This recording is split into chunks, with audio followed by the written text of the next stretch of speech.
Taiwo Oyedele is a chartered accountant, economist, business strategy consultant, and chairman Presidential Committee on Fiscal Policy and Tax Reform. On Wednesday, the 18th of June 2025, Taiwo turned 50 and a special birthday lecture on Designing Tomorrow, Policy Blueprint and Lessons for the Future was held to mark the day. The lecture was delivered by the celebrant himself. The lecture was immediately followed by a policy dialogue on bold policies for prosperous future, pitfalls, lessons, and prospects. We are all here for Mr. Taiwo Oyedele's 50th, and just before I introduce our panelists, thank you very much, Mr. Oyedele, for the lecture, for that deeply insightful and thought-provoking lecture. Of course, it has sparked the right questions and setting the stage perfectly for what is next, for what we'll be doing in the next few minutes.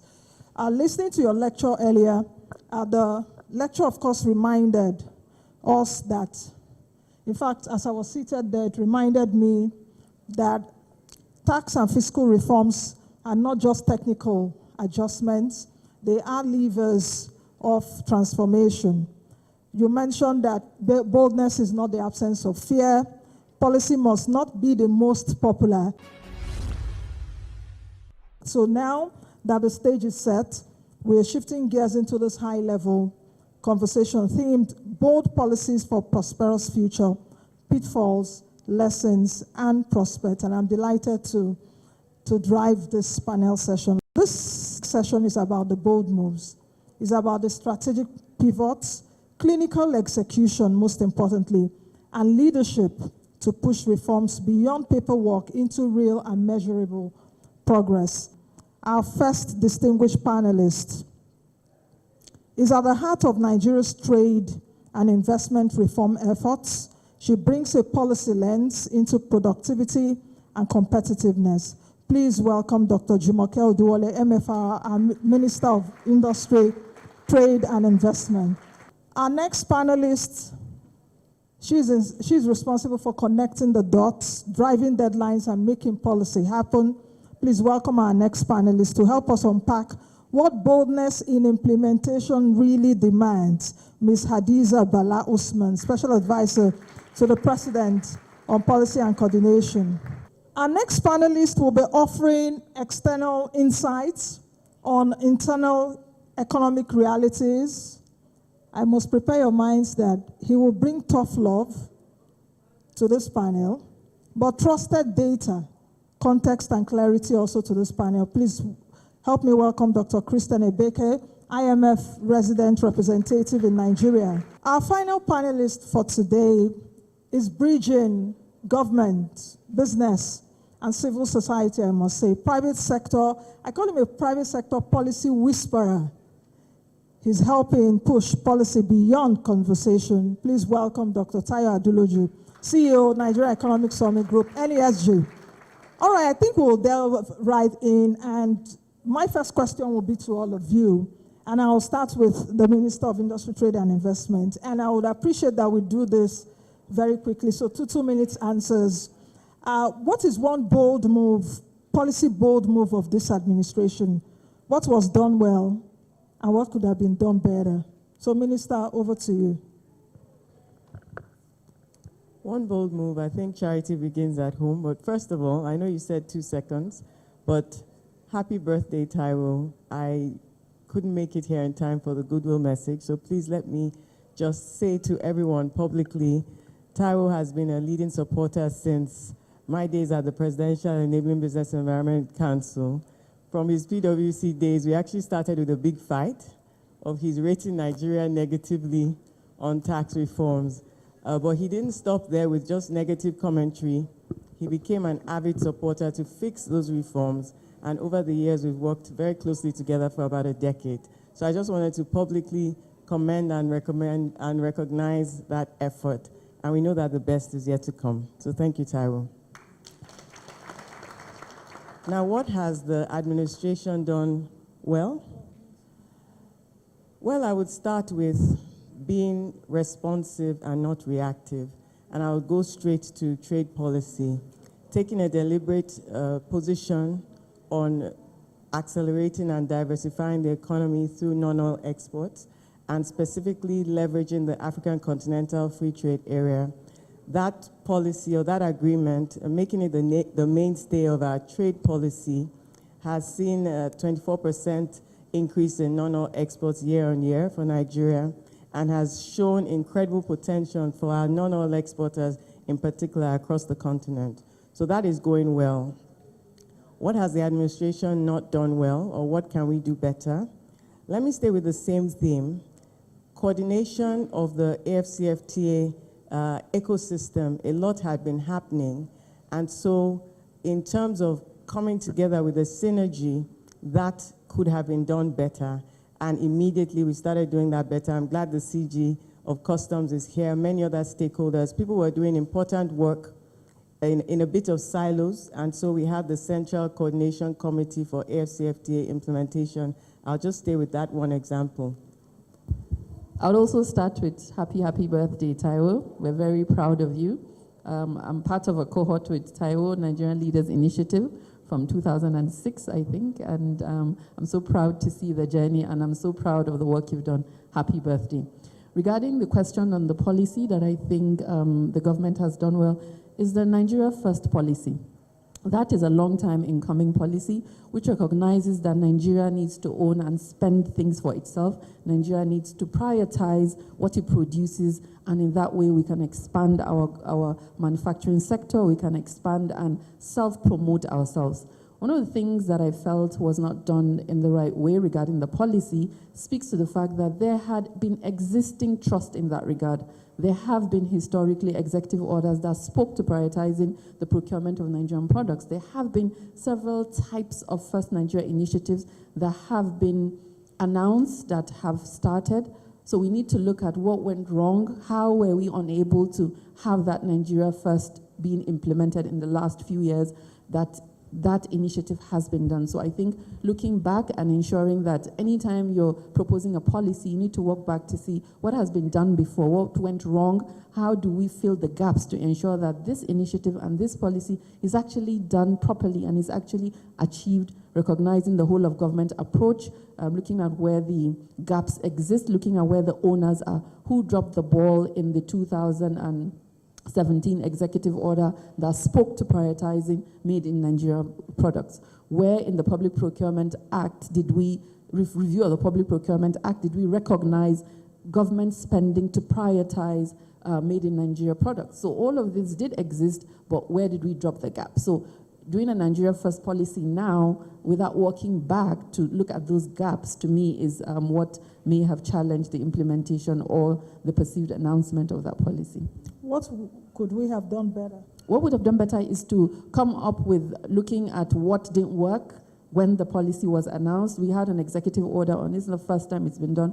Where was the ball dropped that we did not achieve what we sought to achieve in the first outing of such a policy that spoke to prioritizing procurement, prioritizing the use of made in Nigeria products. So I think these are the things, if we had looked to come up, see those gaps. So in implementing the new policy, the first thing to do would be to plug those gaps and ensure that there's a whole of government approach in that. And also there's a compliance issue, meaning non-complying agencies, MDAs, that do not comply to those directives and those executive orders that spoke to prioritizing made in Nigeria products will now be penalized, will be sanctioned. So I think, to me, those elements need to be done. And yeah, it's not too late to actually do them. So we need to walk back a bit, pull out all those gaps, ensure that there's compliance, ensure that there's sanctioning for non-compliant MDAs. Dr. Baker, the same question. One bold policy move of this administration that was done well,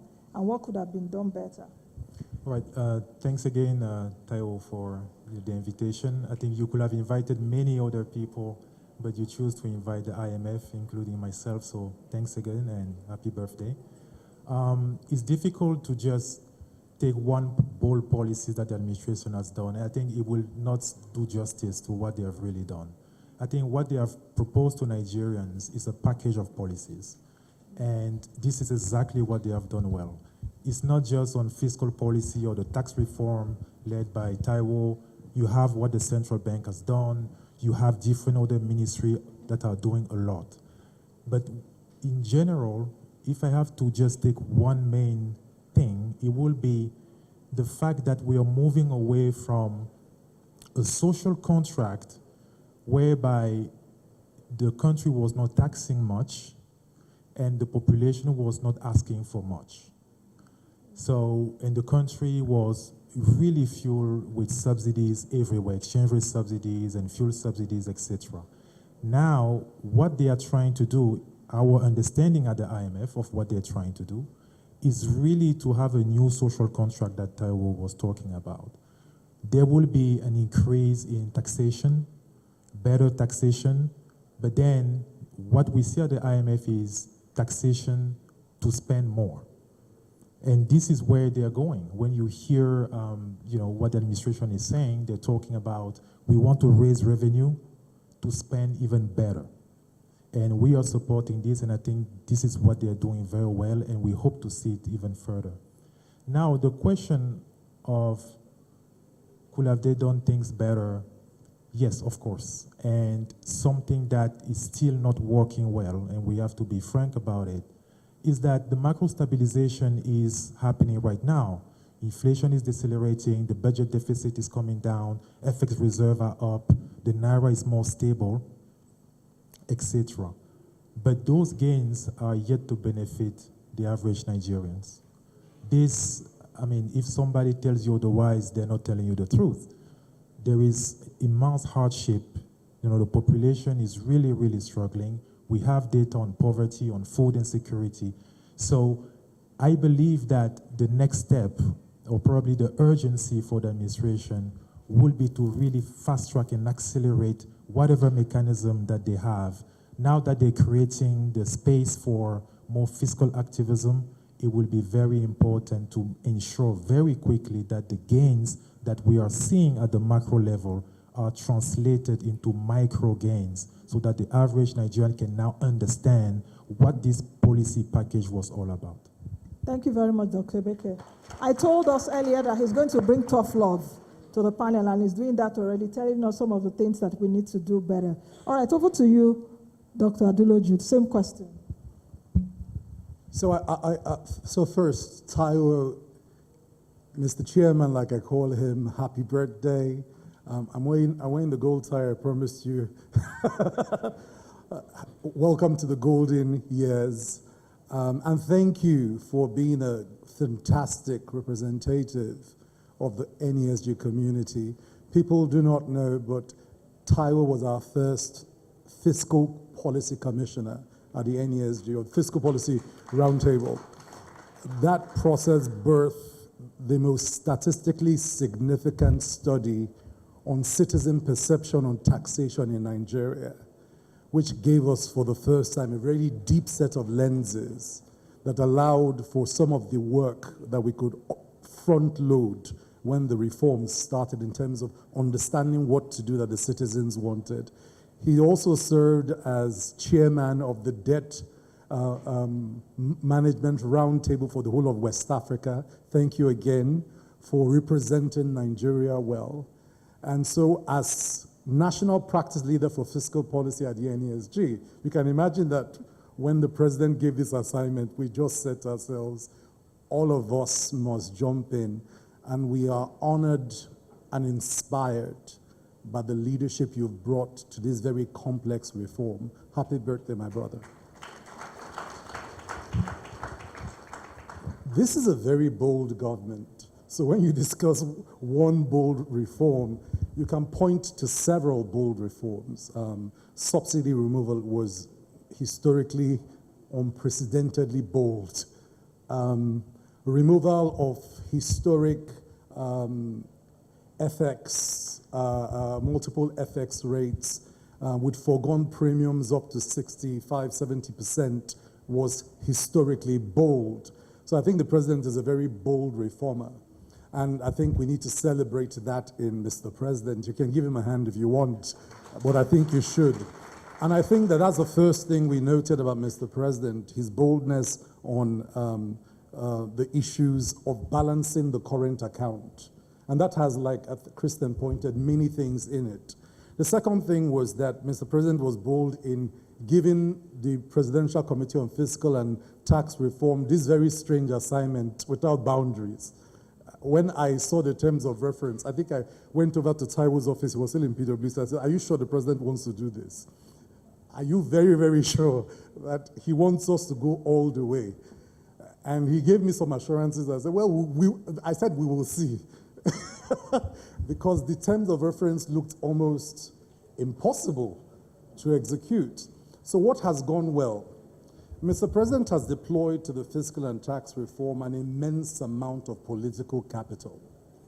And political capital manifests itself in at least 6 ways. The first is he was in front of it, all the way. Whenever we needed Mr. President to make a clear statement on the reforms, he was there. Number 2 is that it was backed by authorization to the critical institutions to support it. And Dr.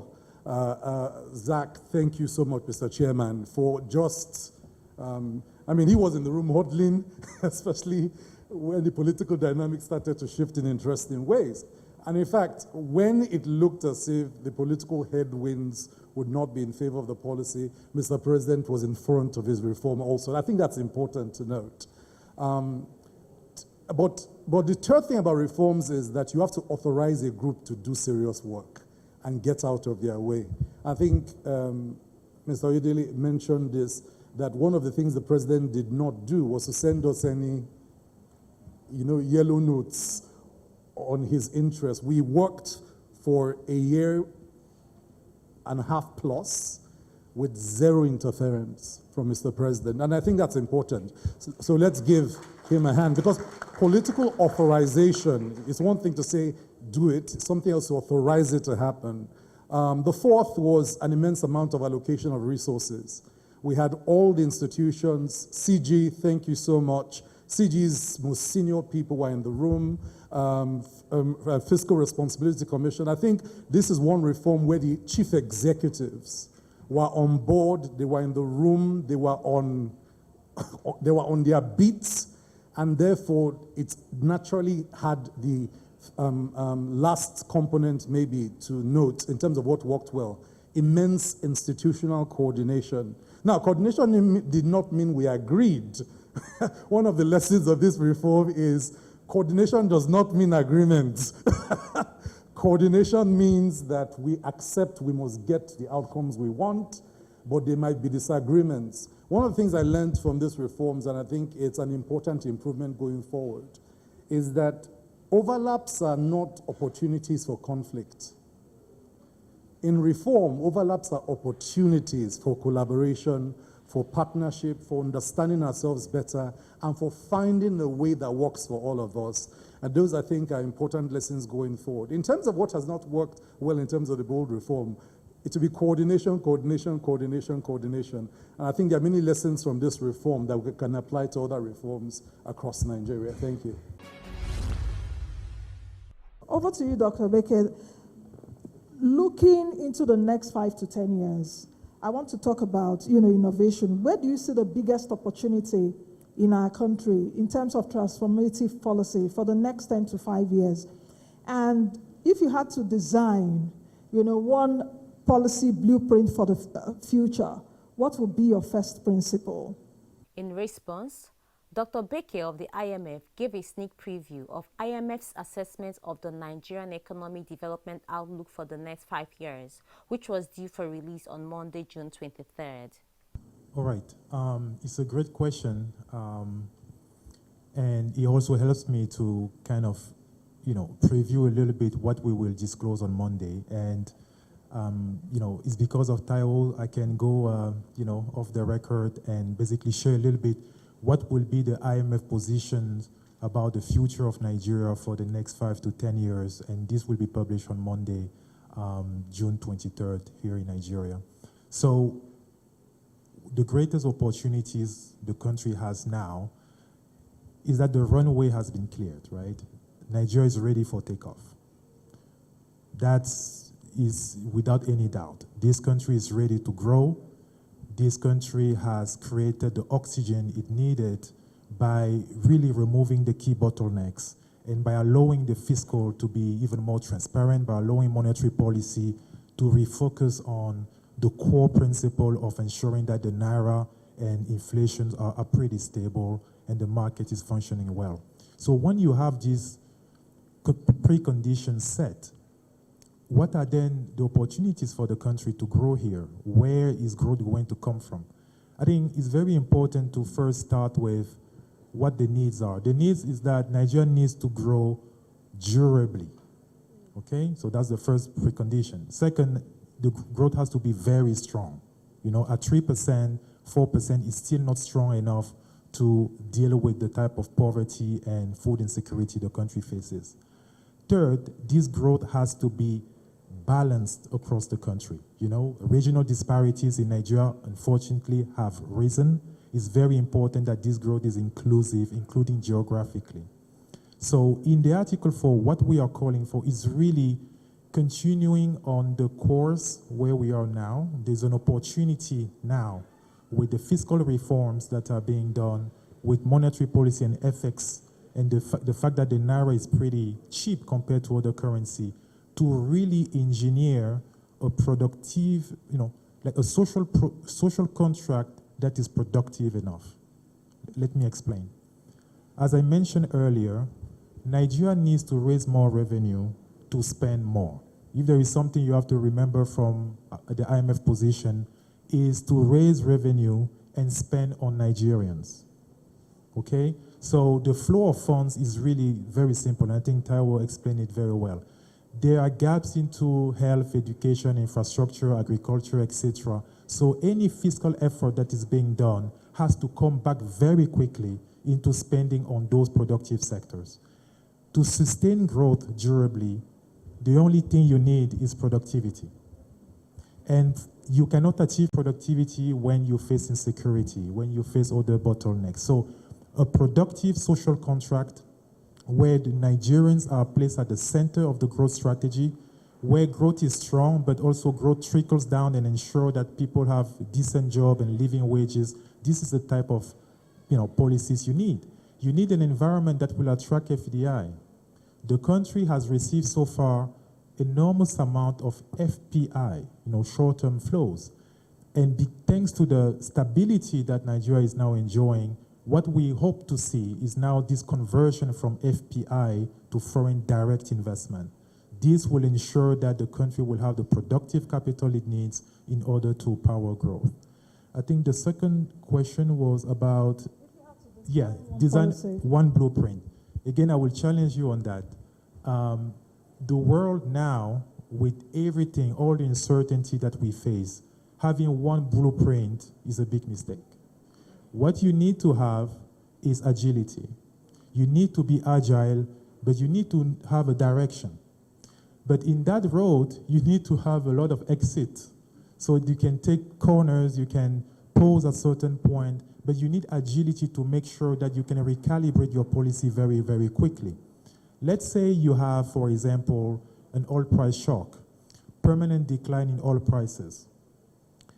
The question will be to Mr. Zak and Mr. Taiwo, given the decline in oil prices, and if it's permanent, is that putting us at risk in terms of achieving the 18% of GDP tax to GDP revenue? What else can we quickly do now to take into account the new reality? So this agility is very important. Again, the objective of 18% is set. You know the direction.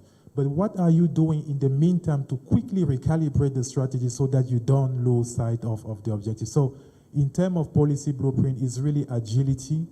You need to continue to build the buffers. Unfortunately, we live in a very strange world. And without buffers, if you don't count on yourself, it's becoming very, very difficult to be able to navigate these heightened shocks and compounded shocks. And then you need also to be able to communicate what you do to the population. When I discuss with many Nigerian policymakers, it's something that they have very, very clear in their mind. We are doing a lot of reforms. We have to make sure that we carry the population along, but by ensuring that they also understand what we're doing. In this digital world where misinformation is spread very quickly, you must be very, very strong on communication.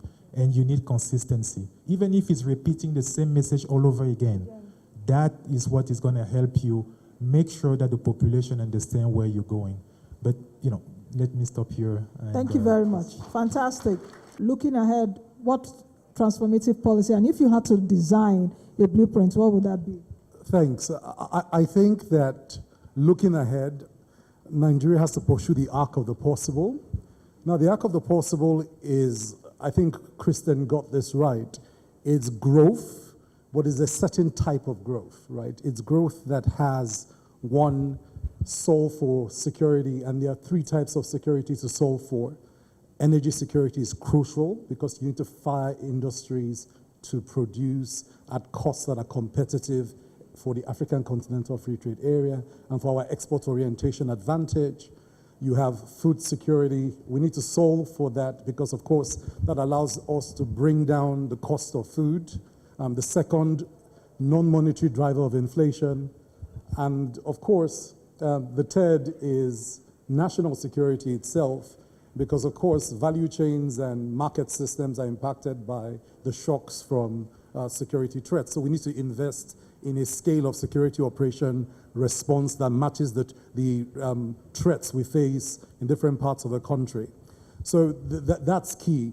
The second is that we are now on an inevitable part of diversification, especially in terms of export diversification, especially non-oil earnings type export. And what that means in real terms is that both export in goods, products, and services must take front and center stage. And I think the Honorable Minister for Industry, Trade and Investment, I think, has echoed this severally as a key way to go. The third is productivity, because Nigeria per capita is a very unproductive country. The number of us contributing in terms of real productivity growth is very low. So we have to put Nigerians back to work. That requires a clear jobs plan that includes the public and the private sector agreeing that this is what it will take to absorb more people into the job market and determine what sectors will drive that. So labor-intensive, high elasticity job creation is essential for productivity. The fourth is technology.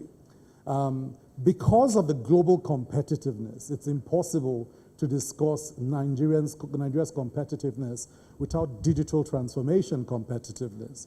And we need to see Nigeria achieve at least 80-85% broadband penetration so payment systems and services can reach more Nigerians more quickly.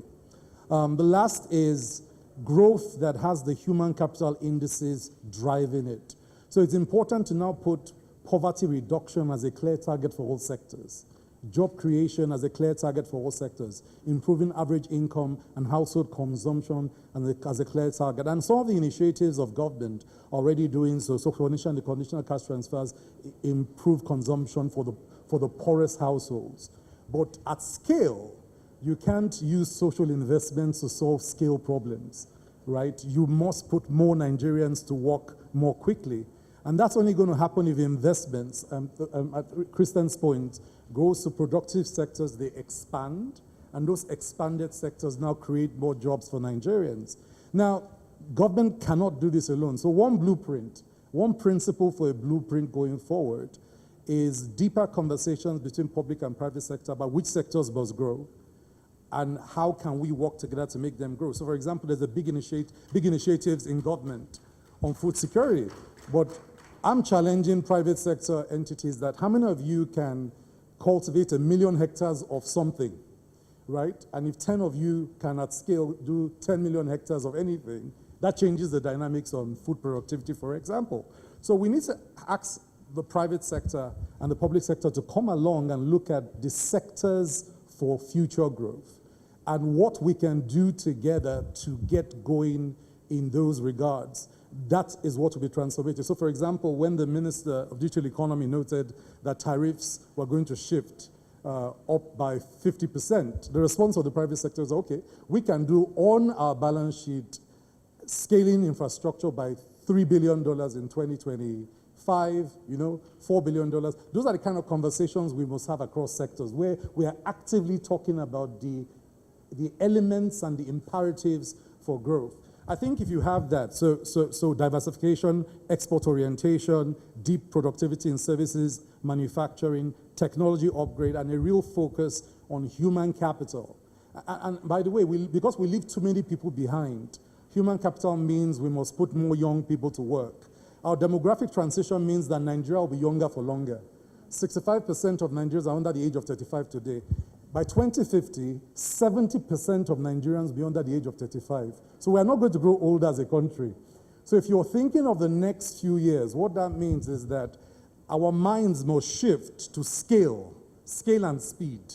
Scale, speed, and doing it together will get us there faster. And I think that those will be the elements that work. In one or two sentences, I want it to be very brief, but very sharp. As we end on a very high note, I would want you, and I will start with the Honorable Minister, I want you to tell us what will define successful policies for the next generation, and your closing thoughts. My closing thoughts would just be to amplify the digital trade policy of Mr. President. He's digital co-champion for AFCFTA, and what that means and why he's prioritized it is because that is where Nigerian youth are competitive. That is where Nigerian youth are leading, not just Africa, but the world. 50% of unicorns on this continent are of Nigerian extraction. And that policy, that focus, and just looking at where Nigerians will lead the world, it's really going to be in digital trade, in services. And so prioritizing that is a policy that he's led with, he started with, and it will serve us well. Thank you. Ms. Usman, yes. The question will be, what will define successful policies for the next generation, and your closing thoughts? My closing thoughts are on the need for a whole-of-government approach towards solving our national issues. The need for enhanced coordination, both within government, enhanced coordination, and also coordination with the private sector to ensure that we have a clarity of where we're going and we're all working in the same direction to achieve our objectives of an improved country as a whole. So our national development needs to have clarity on whole of government and a defined direction where all of us are working together.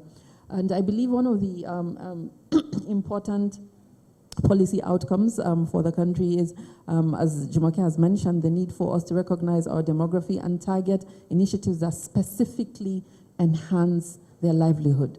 We have a huge population of young Nigerians, and we need to be very mindful of recognizing those specific initiatives and policies that would move them out of continued poverty, and also recognize that conditional cash transfers, poverty elevation mechanisms do not achieve the larger result of ensuring that a strong economy is built. Doctor, same question. Yeah, before I answer this, when we talk about successful policies, you know, if you just imagine with what is going on in the rest of the world now, the volatility, the shocks, just imagine that this administration hadn't done these reforms. Where would have been the Naira today? Where would have been the deficit today? So just think about this counterfactual. You know, we are going into a period of heightened volatility, sharp uncertainty, geoeconomic fragmentation, climate shocks and everything. Without the policies that were implemented, there were difficult policies and a lot of people do not understand these policies. We discussed this. But without these policies, the country would have been in a very, very tough situation. So this is a sign of success, is being forward-looking. I'm sure when they were implementing the policies, they didn't know that we will have this oil price volatility and then there will be war everywhere, etc. But because they did it, they are now in better position to be more resilient to those type of shocks. So now, what will be durable measure of success? I would say is just going back to the people, right? If Nigerians are not penalized because they are born in a certain region and therefore they don't have the same opportunities than someone born in another region, this is not success. You need to equalize the opportunities within Nigeria or across states.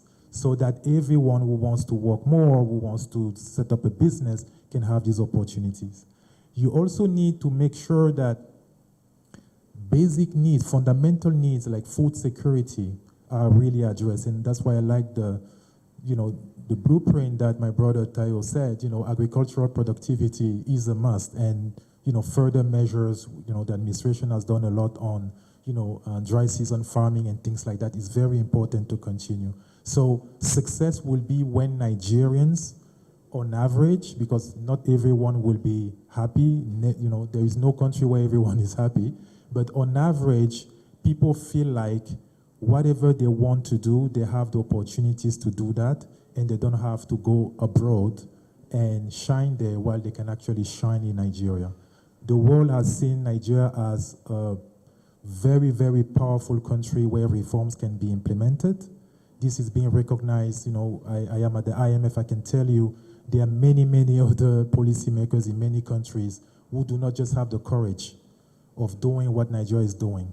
There are countries where to increase fuel price at the pump, you need to wait 3 years and have increment increased by 15%, and they cannot even implement what is being done here.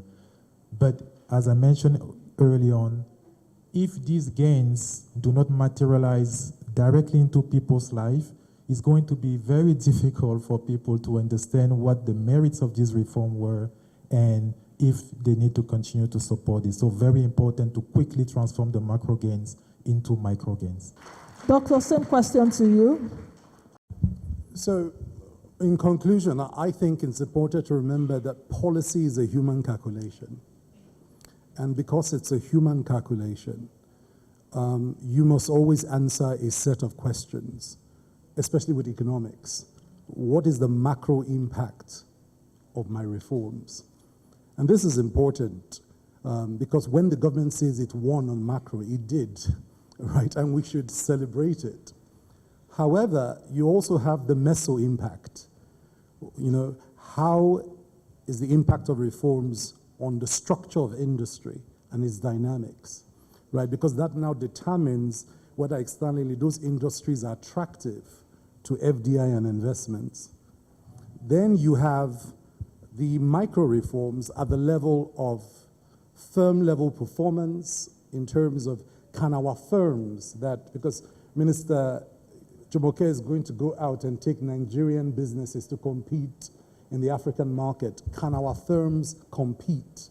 How do I make sure that they are competitive? So you need the micro impacts on firm level performance to be very high and promote the resilience of Nigerian institutions and businesses to be able to compete.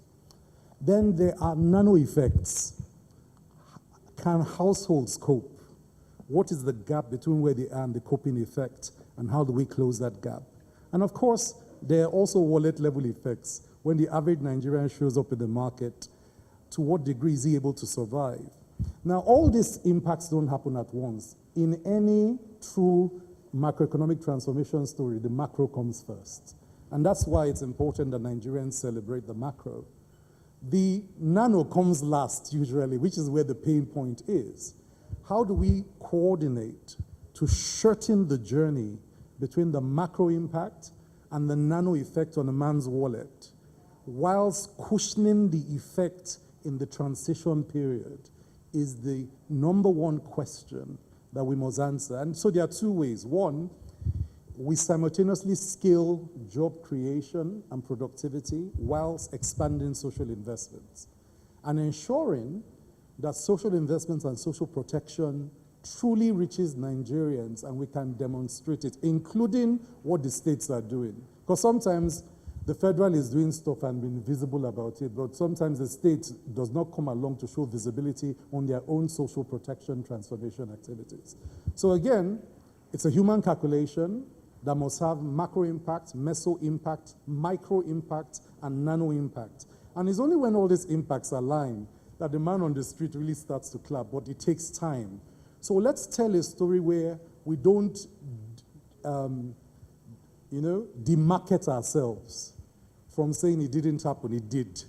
But also we don't tell ourselves an incomplete story that what we have done is the destination. It's not. We are on a journey so that we can go together and reach the furthest left behind Nigerian, that will make policy a real human calculation, and we all win.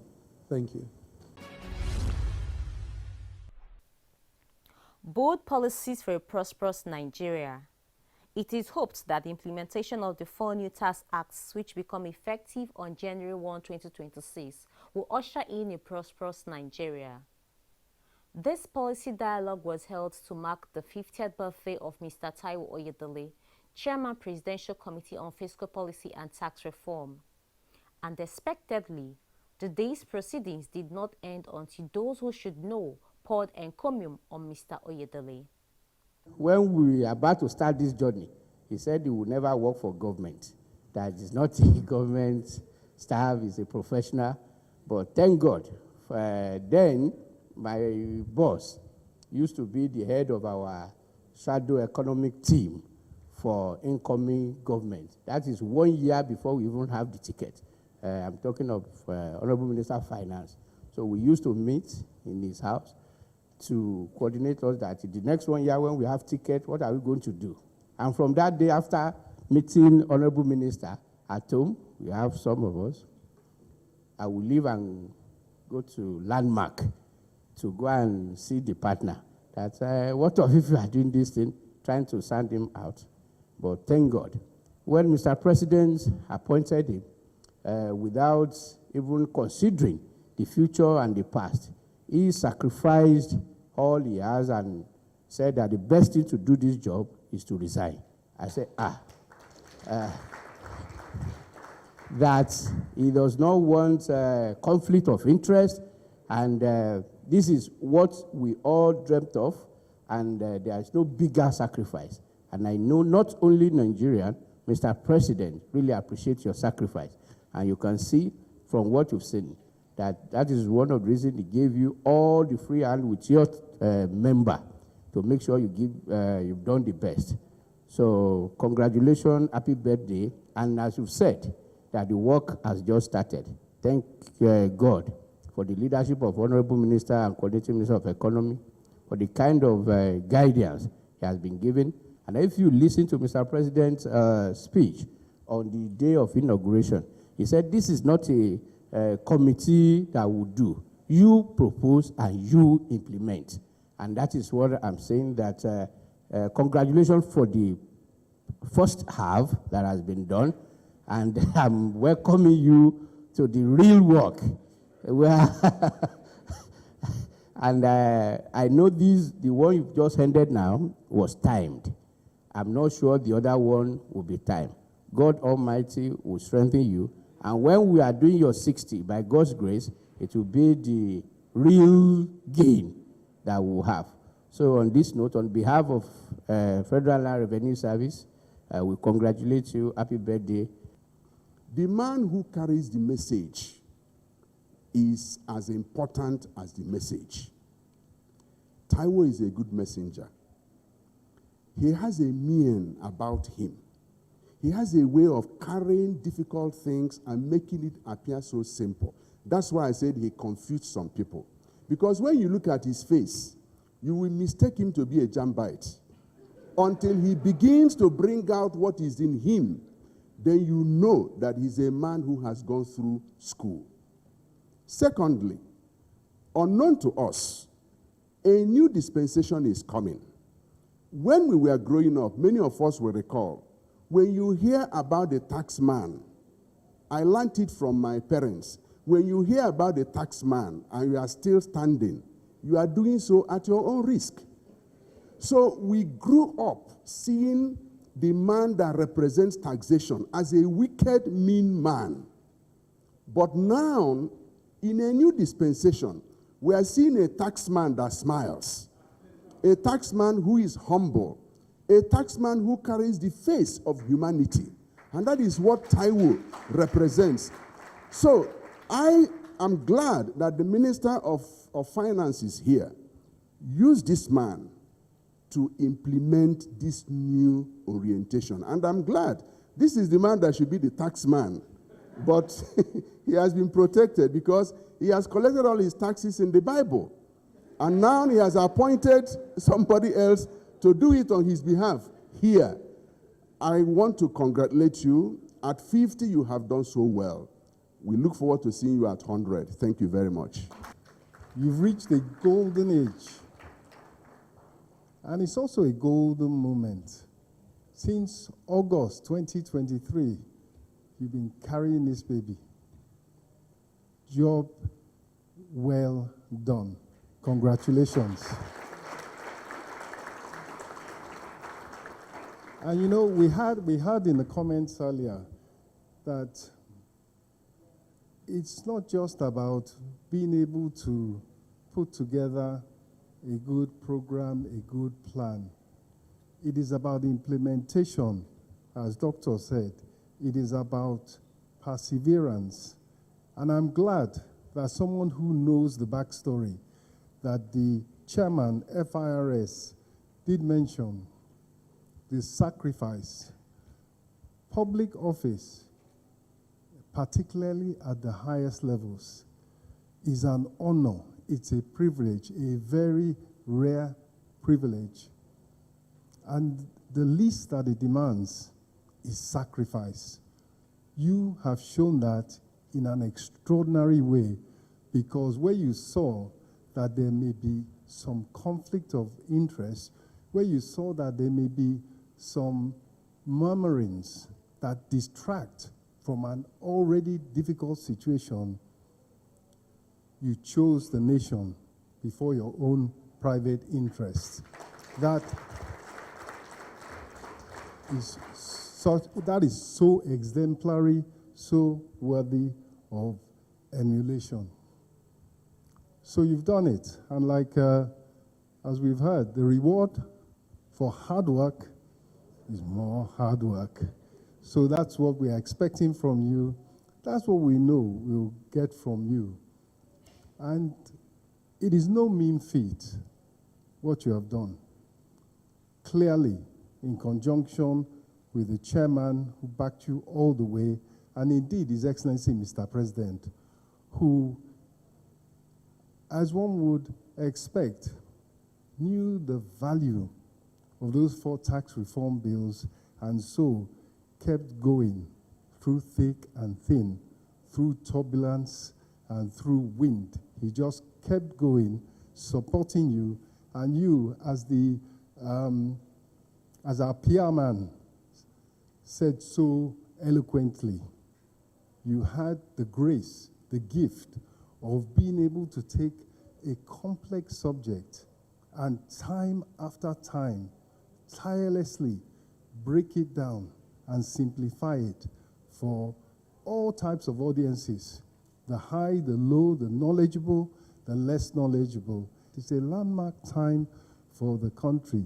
There is still hard work to be done in efficiently implementing the bills that have been passed. But they promise to change the fiscal landscape. They promise to virtually double the tax to GDP ratio, which is ridiculously low. This is a joyous occasion for Mr. and Mrs. Taiwo Oyedele. It's a landmark. It's an achievement.